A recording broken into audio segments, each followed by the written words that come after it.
112 Operator from the developers Jutsu Games is the sequel to the extremely popular 2017 release 911 Operator. This time they have looked to make the game even more immersive, challenging and realistic. I need help. Roger. Reporting, going to the incident. Going there. Ready for action. Going there. Returning to base. Transport. Shots fired! We need a medic here. The game is much bigger. Literally, it's about 4 times bigger than its predecessor, and it's very easy to see why. Just like its predecessor, 112 Operator places you in the role of an emergency services call operative, but with additional responsibilities. Your daily job is responding to incidents, suicides, robberies, pickpocketing, riots. The list really does go on. And you will at times get to take emergency calls yourself. You get to ask the right questions, give the right advice, and deal with any consequences. Some calls are not emergencies, and you will have to try and deal with those professionally too. And you'll find that directing your forces gets increasingly more difficult as you expand into a bigger and wider area. Most recently, I have been working in the Dorset area, covering more than a 50-mile square, and it looks like the game could double the size of that. In addition to your daily tasks, you are also tasked with managing vehicles, staff and their equipment for all 3 of the emergency services. Each purchase is expensive, and you'll only earn money by successfully resolving incidents in your daily job. You are effectively going to have to organise, prioritise and delegate to get the job done. In pursuit. Operator. Going there. In pursuit. Sir, we can't do it. Going back to base. Going out on patrol. On my way. Ready for action. So 112 Operator has vastly expanded upon its predecessor in a number of key areas. It now includes 25 times bigger 3D representations of any city in the world. That only applies to free play mode, not campaign. This includes some 3D representations of some iconic structures too. It has a totally new campaign mode, including objectives, emails and storylines. There's a day and night cycle with weather and traffic, and both of those things massively affect units and incident response times. They also promote region-specific legislation, a request that I had of the original, and incidents which adhere to district characteristics, so slums, commercial, forest, etc. There's also the new fire mechanics to take in, and I've already showcased this in a previous video, but you combine a forest area with high winds and a fire, you've got serious problems. On my way. Operator, going to the incident. It's much easier to see what's going on now thanks to the on-site citation visualization window, and there are new team members, doctors, sergeants, dogs, robots, and even more. And there are also specialised equipment in order to make them more effective in situations. They've also added dispatchers that assist you. So I'm going to highlight 3 of the main features, but to be honest with you, there are just so many good things to talk about in this game that there are too many to mention. I don't want this review to go on forever. So the most immediate and most noticeable change is the size and the detail of the locations that you can work in. Personally, I live in Bournemouth, and to be able to play in Bournemouth using real names, accurate maps, roads and locations is nothing short of spectacular. It adds so much to the immersion of the game. The additional weather, especially when combined with the new fire mechanics, are another key change here. They will consume your entire working day. These things can get out of hand seriously quickly. It's also fair to mention that the new progressive incidents also can expand and get out of control pretty quickly if they're not managed well. Demonstrations, for example, can cause traffic issues and have the potential to escalate into a riot. They must be managed quickly and efficiently, whilst still maintaining all of the other completely unrelated incidents on the map. And the maps, as I say, can get pretty darned big. Because the maps get so big, you can now employ additional dispatchers to assist you in the field. At times, the maps are so vast that you literally lose track of what is happening on the other side of the map. It's not surprising when you consider that each map size appears to offer in excess of 100 miles squared. I'm already running on a 50 mile square area, and I have 2 or 3 dispatchers assisting me, and I am still struggling to get to every single event. We've just learned about a major fire that can take a large area. These fires can spread quickly if the weather is dry and the wind is strong. Send units straight to a specific burning sector. Alternatively, send units to the area fire icon and they will automatically choose a sector to extinguish. Fire engine needed. Awaiting orders. Now, one of the things that you need to know about this game is that it can become overwhelming, and that in itself is fine, because that's quite a realistic situation for a real emergency service operator to be in, I imagine, especially when there are such huge areas to cover and unrelated incidents are popping up all over the place. The UI is similar to the original, but it has been altered in order to accommodate some of the new features. Unfortunately, I think that more needs to be done. It certainly is usable, but it's not very intuitive. One suggestion I might have is that when I send a unit to an incident, or just move them anywhere, I would like to see a definitive single colour to show the route that they're on.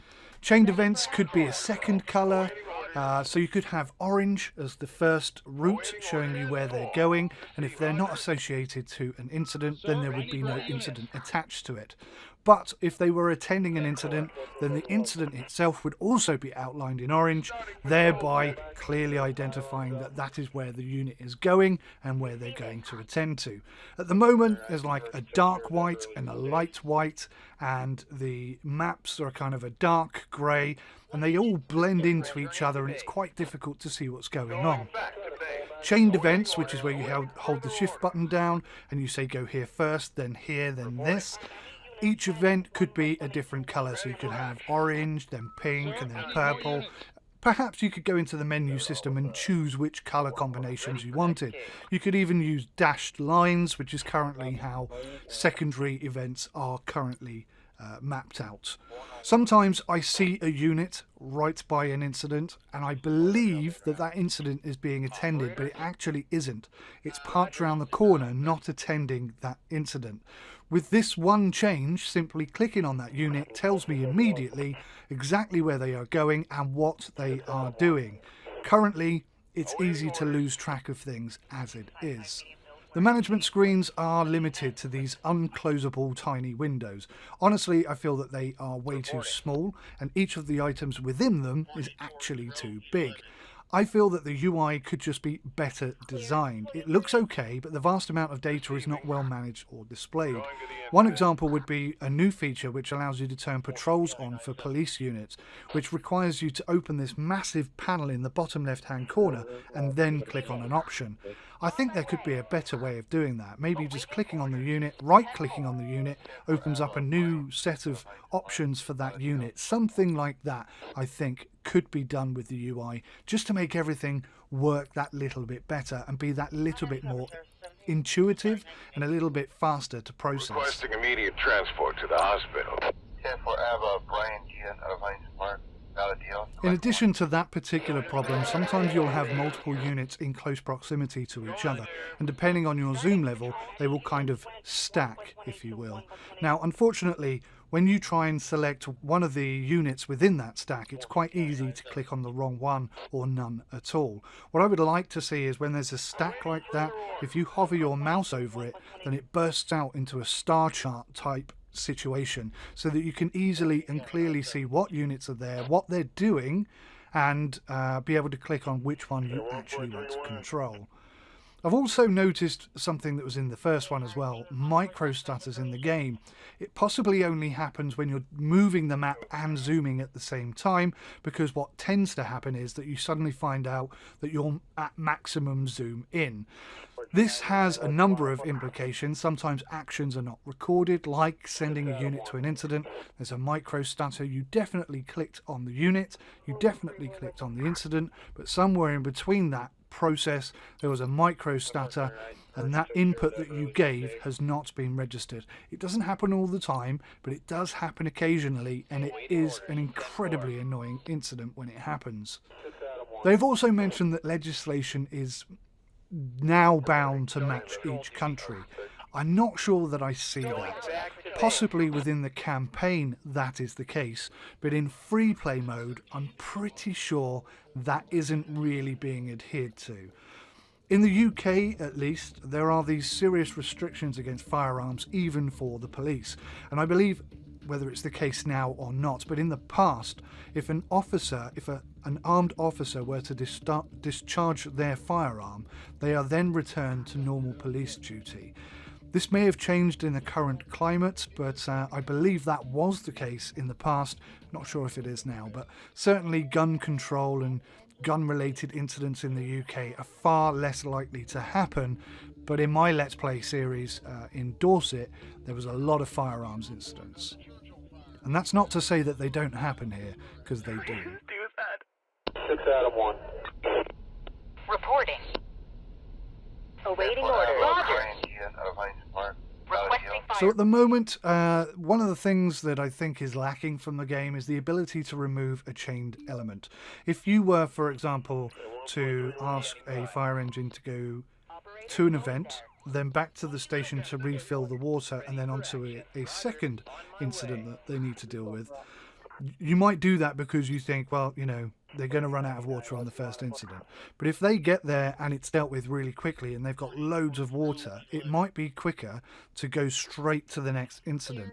At the moment, there doesn't seem to be any way of just cancelling that middle one out. You have to basically rebind it. So you have to send them to a completely different location, which then wipes the chained element, and then start again. But if you've got 3, that's not a big deal. If you've got 5 elements in the chain, then you're going to have to rebind all 5 of those. And if you make a mistake whilst you're doing that, you're going to have to do it again. I just think that the UI and the control implementation could be better. It's not bad, it's not terrible, I don't hate it, I just think there are improvements that could be made here. I also like the new feature of being able to set a police unit in patrol mode. I just wish that I could dictate where that patrol mode was. I might want to set up a police sting environment where they sit on the motorway and look for people who are speeding. Something like that would be great. It doesn't currently exist in the game. Would be really nice to see it. Operator, going there. On my way. 11. Outside. 112, what's your emergency? Hello, I need medical advice. Can you tell me where you are? It doesn't fucking matter. What happened, sir? I hurt myself with a knife. Accidentally. Where's the wound? It's in the upper thigh. I would also like to see the telephone calls that you get have many multiple outcomes, because at the moment when the person who has called is speaking, you can generally tell off of their tone of voice and behaviour whether or not they're genuine. And in response to that, your character's voice, who is on the telephone, may well sort of give indications that they don't believe the person who's speaking. I would much rather it be neutral. And one way to make it neutral is to have exactly the same incident have multiple outcomes. Lie down. I already am lying. Trust me, just do it. I'll tell you what to do later. Okay, but it's your fault if I die. Ugh. If you have a belt, you should tighten it above the wound. Don't fasten it, just tie it in a knot. Fuck. What else? Sorry, it's disgusting. What now? Stop the flow with something. A rag or a shirt. There's no rag. I'm feeling sick. Fuck. Sometimes you do go, oh, I don't know, maybe yes, maybe no, and you kind of do it anyway, and then you lose points as a result. But I just think it could be expanded. There's like an additional 80 phone call incidents that you get to take on, which in my humble opinion isn't enough. I'd like to see that up in the high hundreds if possible. But yeah, it's certainly a start. Now, a game like this is absolutely gasping for multiplayer. The maps are huge, the AI dispatchers that can assist you are pretty poor, in my humble opinion. Multiplayer is the solution, and how great would that be in co-op? Wouldn't that be fantastic? The ability to make notes on screen would be, again, a little bit useful, especially if you were playing in multiplayer. You could sort of highlight an area and say, I'd like you to move your units here, that kind of thing. But even as just notes for yourself, that could be quite useful. When starting a day, you kind of need to position your units here, there and everywhere so that you've got the whole area covered as best you can. Unfortunately, those pop-up windows get in the way. They cover half the map and there's no way to close them. You can't move them, you can't close them, and it should definitely be a forced option at the start of each day, because you click, click, click, and you're in the day before you've set up where you want your units to start. I also feel that the end of shift review is not detailed enough, especially when you've got something wrong. I'd really like the game to explain to me why I lost points on certain things. Sometimes it's obvious, sometimes it really isn't. And on some occasions, I have had a -1 point for this incident and gained an extra point, a point that wasn't initially there, for another. Now, you would think that would cancel each other out and you get a 100% success rate, but you don't. So I don't even particularly understand how the calculations are being worked out, if I'm being honest. 112, what's your emergency? Hello. I found a body, a dead body. Where are you? I'm in a parking lot. Are you sure he's dead? I'm damn well sure he's dead. Now, this is something we all mentioned in the first game, and it's kind of been addressed, but not very well. Voices to match the country you're in. Now, this is going to be a difficult thing for them to manage, but if they allow access to this in the modding community, then we can upload our own voices, and you can put a country-specific voice. So you can say English accent, Welsh accent, whatever, whoever, wherever. That would be wonderful. I don't know if they're planning to do that. This is a suggestion for me. I hope they consider it. I understand he appears to be dead, but could you check and see if he's breathing anyway? Okay. The audio in-game, I've got to say, is pretty darn good, but unfortunately the UI again is a bit lacking. Nothing really tallies that well with what you're hearing. There is a lack of coherent alerts. You might hear shouts of "shots fired," but your attention is rarely drawn to the specific incident because there's nothing really alerting you to which incident is kicking off. Maybe something is flashing an alert in the bottom right hand corner where you've got a list of your current active incidents. To be fair, the maps get so big that it's possible it is doing something like that, but the incident in question is off screen, so you just can't see it. So the game potentially has one or two little bugs. Definitely one crash I had was when I was adding new location or data tile loading. It just stopped. But there is a built-in cancel button. I hit that. It allowed me to go back. It didn't fully crash the game. It allowed me to go back a step. And then when I attempted it the second time, it went through absolutely fine, no problem at all. I've already mentioned that sometimes when I send units to an incident, they don't actually make it there. This could be a bug. It kind of feels like it is, but it could also be something to do with the UI interface issues that I've already mentioned. Sometimes the action icon on the unit is incorrect. The icon on the unit should tell you whether they're on patrol. If there's a question mark, it means they're not doing anything at all. If there's two triangles, sort of a go faster mark, it means they're on way to an incident. And then I think a circle or an exclamation mark or something means they're going back to base. So, yeah, I mean, at the moment, it could be the micro stutters, it could be the UI.